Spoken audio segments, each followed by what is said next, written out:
All right, so we got two objectives, okay? We're going to finish up 132, 133. This is just going to be a read through and fill in the blanks while we go. And then after that, I've got a clip of a video that we're going to watch. All right, 4 or 5 minutes on that, okay? All right, so Vietnam had a leader named Ho Chi Minh. As a young man, he had visited England, the United States, and France. He was quite the world traveler. He knew Western ways. He'd been a poet, and he knew it, and you know it, because you've already seen some of his poetry, and you rewrote it. Oh. Obviously, Ho Chi Minh went a different path, but it was not a path of peace. He wrote that we must arm the poetry of our days with steel, and our poets must learn to fight battles. And that's what he led them to do. Now, early on, in around the 1920s, he wrote to this president of the United States asking for help. Anybody remember the name of this president? Eisenhower. Not Eisenhower. I got it. Yes. FDR. Not FDR. No, Harry Truman. Not Truman. Going out further back to that, the 1920s, this was Woodrow Wilson. And he asked Wilson to help the people of Southeast Asia to gain freedom. Unfortunately for Ho Chi Minh and Vietnam, the president never responded. But that was the 1920s. And now it is the 1950s. And when Ho learned of Philippine independence that FDR had granted, he was encouraged. Maybe it's a new administration. Maybe there's hope. So he wrote President Truman 8 letters asking for help in making Vietnam free. After all, maybe he knew that Truman had this sign on his desk: "The buck stops here." Those letters, all 8, were never answered. Perhaps Truman never saw them. We don't know about that. But we do know that in 1945, Ho Chi Minh wasn't going to wait around anymore, so he founded the Democratic Republic of Vietnam. This sounds like our kind of government. And there were some American military men present at the independence ceremonies. The Star-Spangled Banner was played by a Vietnamese band. Oh, say, can you see? Right?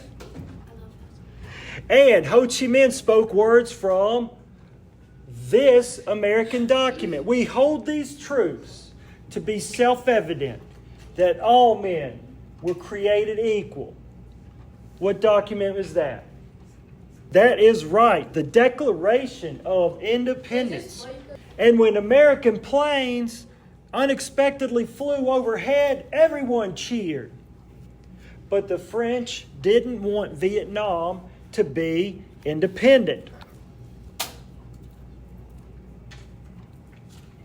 France had lost the country when Japanese soldiers invaded during World War II. Now that the war was over, the French wanted their old empire back.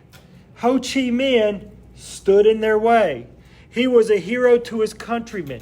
He had fought against the French and then the Japanese, and now he wanted to keep France from controlling Vietnam again. It was like he was Vietnam's version of George Washington. Oh, yes. The kids loved him. The ladies loved him. The men loved him.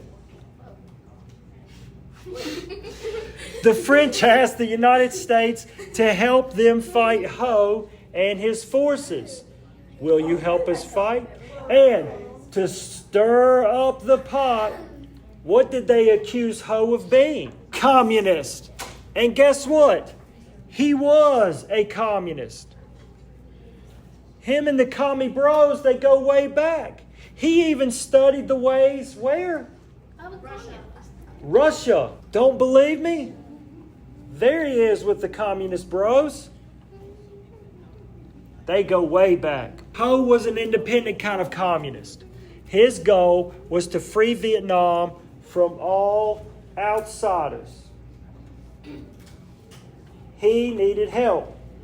When the Chinese communists began sending supplies to Ho, he was happy to have their aid. Perhaps if Ho Chi Minh had not been a communist, we would have stayed out of the whole affair, but we soon sent military advisors to help the French, but advice only goes so far. Then we gave France some money. How much money? $10 million under the Truman presidency. Those are your next two blanks. Moving to 133. By 1953, when this guy's president, Eisenhower. that's right, Ike. When Ike is president, we're spending $400 million a year to help the French in Vietnam, and before long, almost twice that amount. It wasn't enough. The Viet Minh kept winning.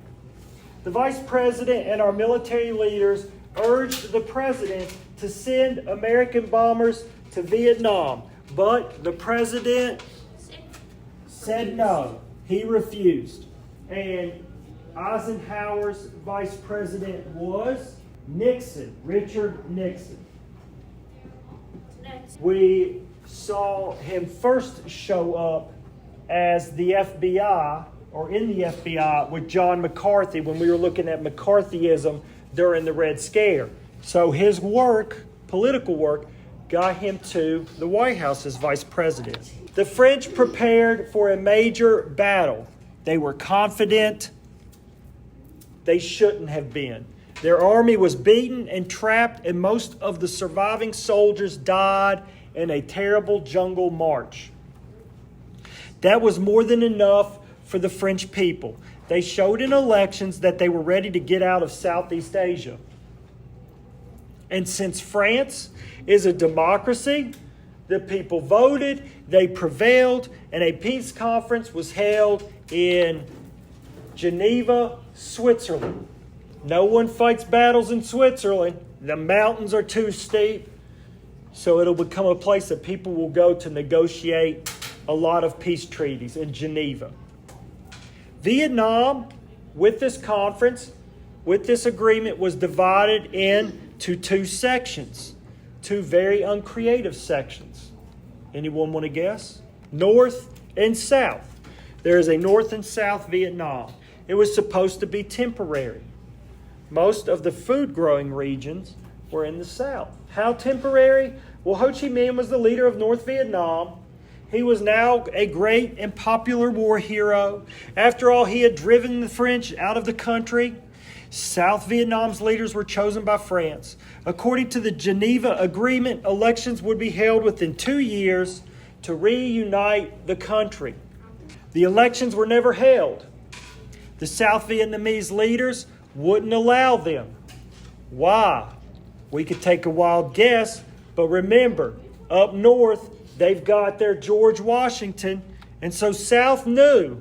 They knew that Ho Chi Minh would win the elections. Soon there was a civil war between the communist North and the pro-Western South. This is a very similar situation to what took place in Korea in the Korean War. We were now out of Korea, and many of our nation's anti-communists believed that Vietnam was the place to take another stand against world communism. Those who wanted to send bombers and fighting troops were called hawks. And those who didn't want to get involved were called doves. And Congress is in between. As we read here, I voted for the war before I voted against the war before I voted for the war. And as Commander-in-Chief, Eisenhower has to sort through them both. He said that if we let Vietnam become communist, it would be like watching a row of dominoes fall. The first domino would set off the others. Soon all of Asia would be communist. Eisenhower's advisors were hawks. They urged him to fight. But none of them really understood Southeast Asia. Hardly anyone in America did. We'd fired our China experts. And on the other side, he's balancing the doves. Then he gets the next election.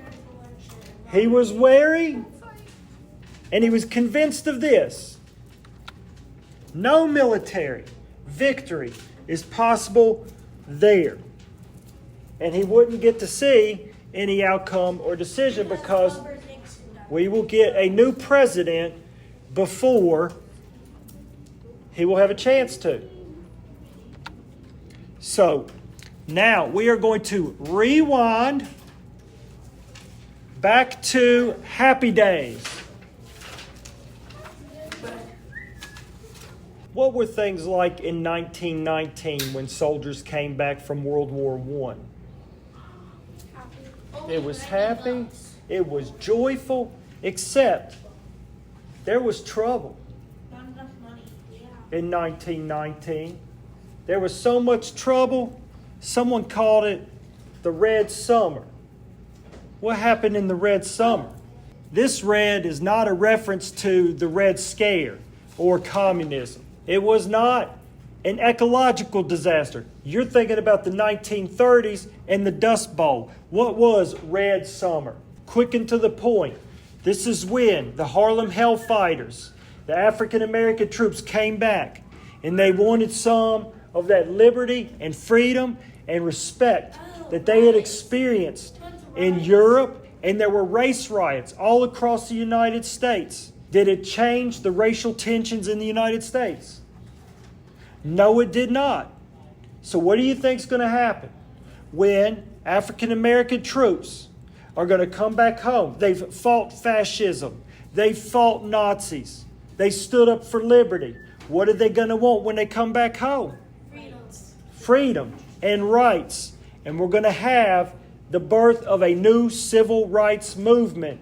And it's going to start with a man's story called Isaac Woodyard. This is his story. For the GIs discharged just hours earlier, the wait inside the Greyhound bus terminal was excruciating.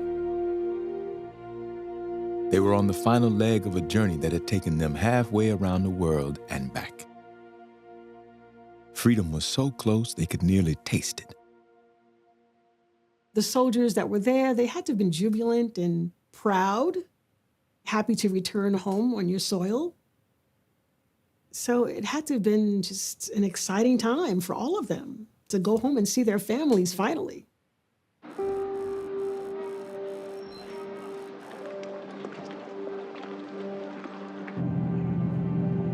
On the 8 o'clock Augusta to Columbia coach that night was Sergeant Isaac Woodard, headed home to Winnsboro, South Carolina to see his wife for the first time in several years.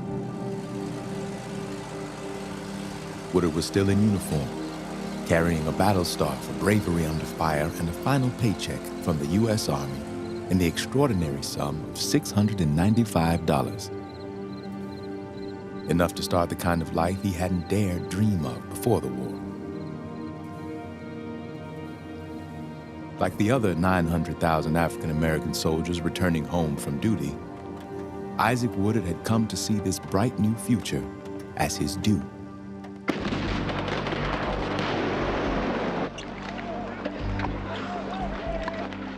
African Americans had fought in all of the major wars in American history, and there had always been this theme of if we fight and we show our loyalty, then we are going to advance and be recognized as more equal citizens.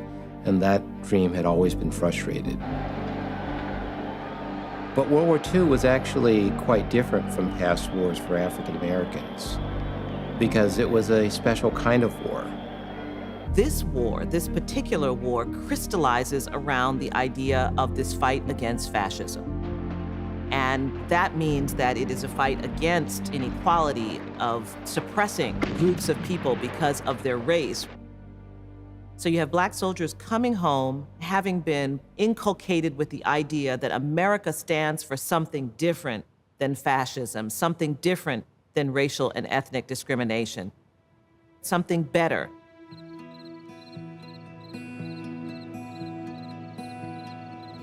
By 10 o'clock on that February evening, Isaac Woodard was little more than an hour away from his homecoming in Winsboro.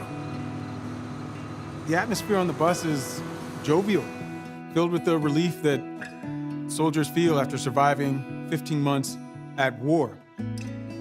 Black soldiers and white soldiers are talking together, joking together. Eventually, a bottle of whiskey gets opened and passed around. There were a few non-soldiers on the bus, and they were very uncomfortable with the interaction between the white and black soldiers. There were complaints to the bus driver, and the bus driver didn't like it. There are, of course, in 1946, no bathroom facilities on public buses. Isaac Woodard asked the bus driver if, at the next stop, he could be allowed to disembark and to go to the bathroom. And the bus driver tells him, "Boy, go sit back down."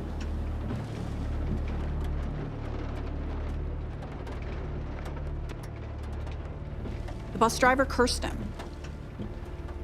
Isaac Woodard cursed him back and proclaimed his manhood.